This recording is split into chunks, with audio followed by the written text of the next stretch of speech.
Hello, my name is Ethan, and I am a rising sophomore at Los Altos High School.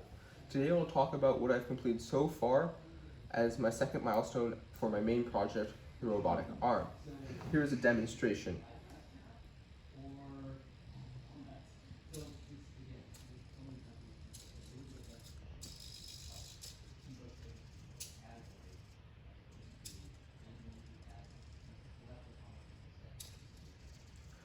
As you can see, using this app and moving the slider, I can control different servos on the robotic arm.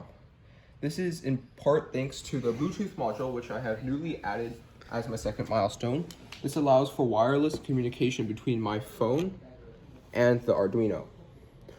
To properly wire the Bluetooth module, I connected the VCC pin to the power pin on the Arduino, the ground pin on the Bluetooth module to the ground pin on the Arduino, the TX, also known as the transmit pin of the Bluetooth module, to pin 3 on the Arduino, and I connected the receiving pin of the Bluetooth module to two different parts. One part was connected through 2 resistors to the ground, and another part was connected through 1 resistor and connected to pin 4 on the Arduino.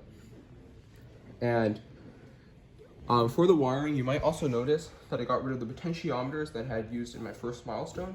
And this is because the potentiometers weren't useful anymore. There was no need for them. It was only to test out to make sure that the servos worked properly.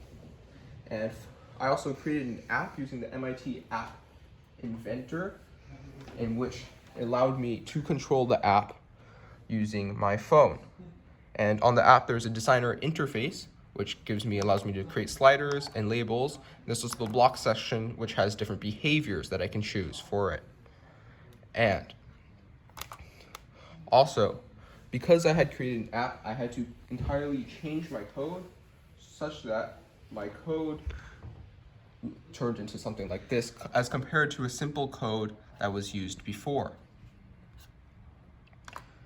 And so when I move a slider on my robotic arm, the app sends a message to the Bluetooth module, which receives this information and tells the Arduino, and transmit this information to the Arduino, which transmits the information to a servo on the robotic arm.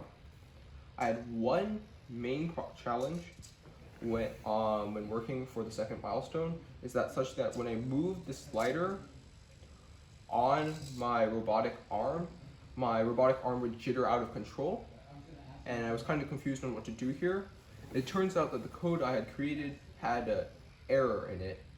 Fortunately, one of the instructors, Chris, helped me by helping me create new code for this such that the error wouldn't happen.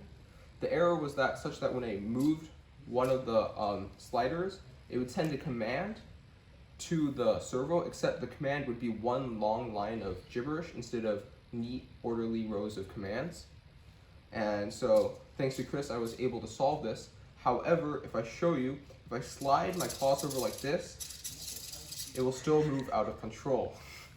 And my goal for my third milestone is to fix this problem and also add an ultrasonic sensor, also known as a distance sensor, so I can tell how far away an object is from my robotic arm. Thank you for listening.